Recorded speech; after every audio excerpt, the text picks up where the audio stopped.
চিরতরে নিষিদ্ধ করতে হবে।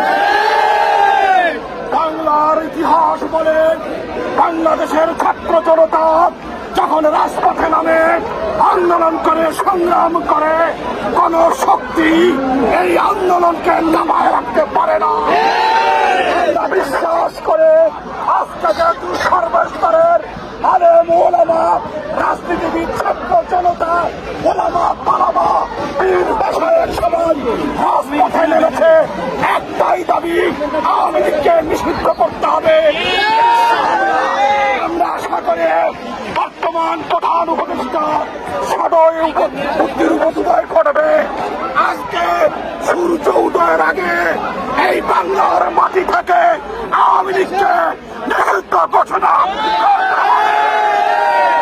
যদি এর ব্যত্যয় ঘটে, বাংলাদেশের ঘরে ঘরে আন্দোলনের দাবানল চালিয়ে দেওয়া।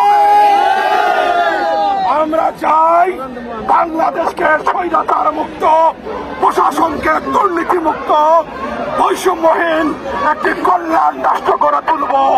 অতএব আমাদের আজকের আন্দোলন সংগ্রামে যারা এসেছেন থাকবেন, স্লোগানে স্লোগানে আমরা সবাইকে আহ্বান করছি।